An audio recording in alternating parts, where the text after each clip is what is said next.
Station Bazaar police station ವ್ಯಾಪ್ತಿಯಲ್ಲಿ ಒಂದು ಕೊಲೆ ಪ್ರಕರಣ ವರದಿಯಾಗಿದೆ. ಅದರಲ್ಲಿ ಮೃತನಾದವನ ಹೆಸರು ಸೈಯದ್ ಮೆಹಬೂಬ್ ಇಸ್ಮಾಯಿಲ್, ಸನ್ ಆಫ್ ಇಸ್ಮಾಯಿಲ್ ಅಂತ, ಸುಮಾರು 21ರಿಂದ 23 ವಯಸ್ಸಿಗೆ.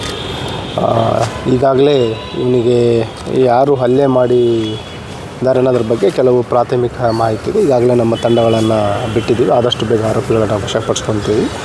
ಪ್ರಾಥಮಿಕ ಮಾಹಿತಿ ಕಲೆ ಹಾಕಿದ ಪ್ರಕಾರ ವೈಯಕ್ತಿಕ ಏನು ಪರಿಚಯಸ್ಥರ ನಡುವೆ ವೈಯಕ್ತಿಕ ಕಾರಣದಿಂದ ಹಲ್ಲೆ ಮಾಡಿರುವಂಥದ್ದು ತಿಳಿದು ಬಂದಿದೆ. ಮತ್ತು ಆರೋಪಿಗಳನ್ನು ವಶಕ್ಕೆ ಅವ್ರದನ್ನು ವಿಸ್ತೃತವಾಗಿ ವಿಚಾರಣೆ ಮಾಡಿದಾಗ ನೈಜ ಕಾರಣ ಏನು ಅಂತ ತಿಳಿದು ಇವರು ಲೋಕಲ್ ಇಲ್ಲೇ ಇದ್ದಾರೆ. ಇಲ್ಲೆಲ್ಲ ಅವರು ಏನಿದು ಪಾರ್ಕ್ ಇದೆ, ಇದು ಅನ್ಯೂಸ್ಡ್ ಪಾರ್ಕ್ ಇದೆ, ತಾವೆಲ್ಲ ನೋಡ್ತಾ ಇದ್ದಾರೆ.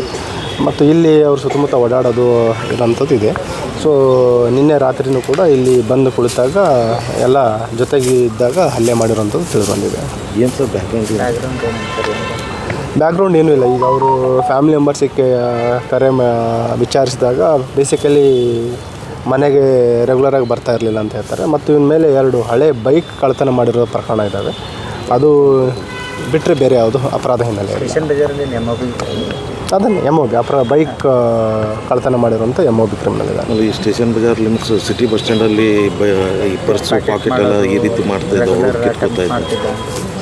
ಆ ರೀತಿ ಬೇರೆ ಯಾವುದೂ ಪ್ರಕರಣಗಳು ದಾಖಲಾಗಿಲ್ಲ. ಬಟ್ ಬೇಸಿಕಲಿ ಏನಂತಂದರೆ ಮನೆಗೆ ಸೇರ್ತಾ ಇರಲಿಲ್ಲ ಅಂತಿದೆ. ಮತ್ತು ಏನು ಇವ್ರಿಗೆ ಪರಿಚಯ ಇರೋ ಹುಡುಗರೇ ಇವನಿಗೆ ಹಲ್ಲೆ ಮಾಡಿರೋಂಥದ್ದು ಕೂಡ ತಿಳಿದು ಬಂದಿದೆ. ಆದಷ್ಟು ಬೇಗ ಈ ಆರೋಪಿಗಳನ್ನು ಬಂಧಿಸ್ತೀವಿ. ಈ ಖಲೀಲ್ ಇದಕ್ಕೆ ಏನಾದರೂ ರಿಲೇಟೆಡ್ ಆ ರೀತಿ ಖಲೀಲ್ ಮಾಡೋ ಕೇಸ್ ಈಗ ಸದ್ಯ ಆ ರೀತಿ ಯಾವುದೂ ಇಲ್ಲ. ಯಾವುದೇ ಬೇರೆ ರೌಡಿ ರಿಲೇಟೆಡ್ ಅಪರಾಧಗಳಿಗೆ ಯಾವುದು ಲಿಂಕ್ ಕಂಡು ಬಂದಿಲ್ಲ. ಬಟ್ ಆದರೂ ಎಲ್ಲ ರೀತಿಯಲ್ಲಿ ತನಿಖೆನ ನಾವು ಮಾಡ್ತೀವಿ. ಈ ಏರಿಯಾದಲ್ಲಿ ಕುಡಿದು ಮನೆಗೆ ಹೋಗೋದು, ಬೇರೆಯವ್ರ ಮನೆಗೆ ಹೋಗೋದು, ಹಂಗೆ ಟಾರ್ಚರ್ ಕೊಡೋದು ಮಾಡ್ತೀವಿ. ಬಟ್ ಅಂಥದ್ದು ಯಾವುದೂ ದೂರ ಬಂದಿಲ್ಲ. ಒಂದು ವೇಳೆ ಈಗ ಯಾರಾದರೂ ಒಳಗಾಗಿದ್ದರೆ ಅವರು ಕೂಡ ದೂರ ನೀಡ್ಬೋದು. ಮತ್ತು ಈಗೇನು ಬೇರೆ ಆರೋಪಿಗಳಿದ್ದಾರೆ ಅವರನ್ನು ಕೂಡ ಅವ್ರದ್ದೇನು ಹಿನ್ನೆಲೆ ಇದೆ ಅನ್ನೋದು ಅದ್ರ ಬಗ್ಗೆಯೂ ಕೂಡ ನಾವು ಡಿಟೇಲ್ ಆಗಿ ಎಂಕ್ವೈರಿ ಮಾಡಲಿಕ್ಕೆ ನಮ್ಮ ಅಧಿಕಾರಿಗಳಿಗೆ ನಾನು ಸೂಚನೆಯನ್ನು ನೀಡ್ತೇನೆ. ಅಂದರೆ ನೈಟ್ ಒಬ್ಬನೇ ಇದ್ದ ಹೇಗೆ?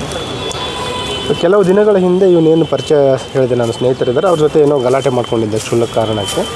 ಅವರೇ ಇವನಿಗೆ ಹಲ್ಲೆ ಮಾಡಿರೋದ್ರ ಬಗ್ಗೆ ಕೆಲವು ಮಾಹಿತಿ ಇದೆ. ಬಟ್ ಅವರನ್ನು ವಶಕ್ಕೆ ಪಡಿಸ್ಕೊಂಡು ವಿಚಾರಣೆಗೊಳಿಸ್ಪಡಿಸಿದಾಗ ನಮಗೆ ಖಚಿತ ಆಗಲಿದೆ.